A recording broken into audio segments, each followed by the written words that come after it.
Yeah, first of all, credit to Coach Sampson in Houston. That was an impressive performance defensively.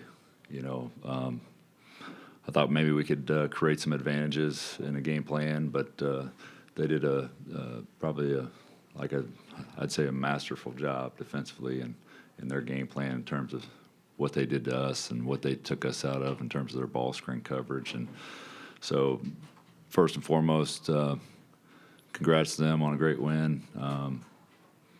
You know, this league's I told our guys this league's it's a bear. So you got to flush it and figure out what you can learn from and turn the page, because it's going to be battle after battle. But I can't imagine, Houston's going to contend for the title here for sure. And yeah, congrats to them on a good win. Questions, please.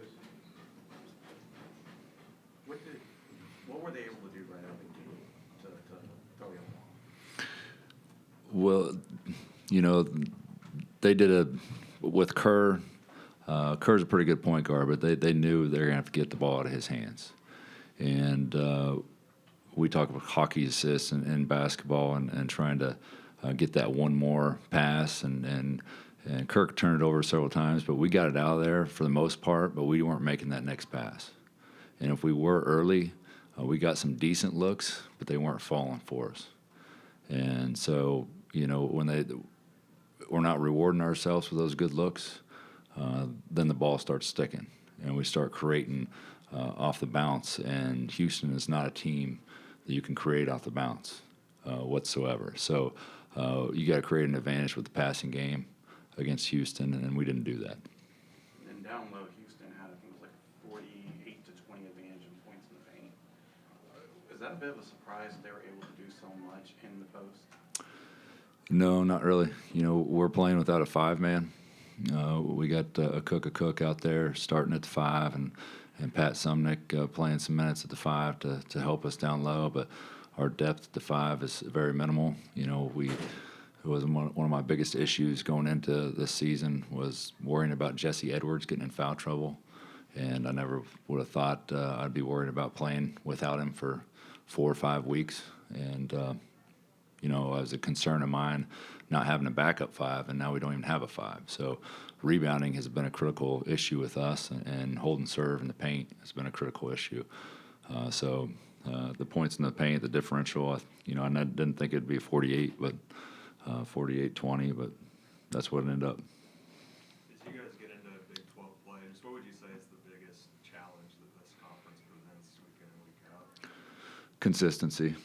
Consistency, and I just spoke with Coach Sampson out there, and he's got defense in his pocket, and those guys are scared to not guard, and that's a culture he's built here, and he's had time to build it, and he's done an excellent job of maintaining that culture. So consistency each and every night, trying to bring it, and certainly with its home environment and a great home environment they have here, they're going to feed off that, but I think with taking that defense on the road, I think that's going to travel for them. You can see how good they are on tape, but is it different, like seeing it on the Yeah, floor? probably the biggest thing that I saw on tape was the physicality.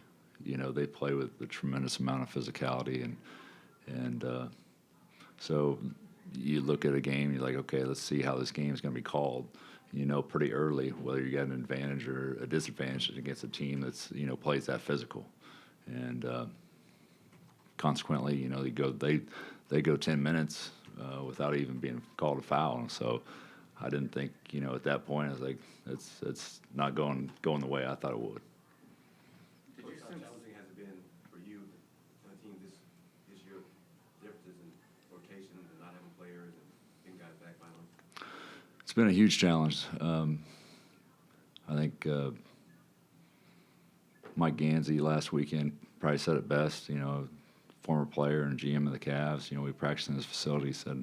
He said, Josh, it's like you're coaching a G League team, because you've had so much changes in your roster and rotation, and some guys will transition one guy into the fold. In second semester, I was trying to transition 3. And at the meantime, I was trying to get, healthy and get a complete roster that I thought I was going to compete with day one. And as soon as we got those 3 guys to transition in, Jesse Edwards gets hurt, my only 5. So it's been a challenge trying to figure out a game plan each and every night to put yourself in a position to win. Josh, you guys have played some good teams, took Ohio State to overtime. Where does this, and you've obviously played, seen all the Big 12 elite teams over the years in the past. How does this Houston team rank? Defensively, they're as good as any Big 12 team I've seen over the years. So, and defense wins championships. So I don't see how they don't compete with anybody in the country, especially night in, night out against the Big 12 teams. I don't know. I wouldn't say they're limited scoring in the half court, but they have some challenges in the half court from time to time on the offensive end. But 100% their defense is going to carry them to, very well could win this league, going away. LJ Cryer in years past, obviously you've seen him with Baylor. What you see from him today, and is there any difference between how he was in Baylor to today? No, he certainly bought into the defensive mindset that they got here, and it's made him such a more balanced player, which is going to take him, it's going to increase his value long term. So, this mentality here at Houston and what he's got going is impressive defensively. Did you sense some frustration out of your guys there late in the first half, maybe even in the second half? Yeah, I think everybody was frustrated. I mean, especially when you don't see some, shots fall when you got open looks. That kind of snowballed some of that frustration, and we got out of character in terms of what we were trying to do defensively, and some of that just got thrown out the window, and we weren't carrying the game plan over to the practice floor. We had 2 or 3 good days of practice, but and I thought we had a pretty good game plan, but we didn't execute that game plan defensively. Coach, thank you. Thank you. Thanks, everybody.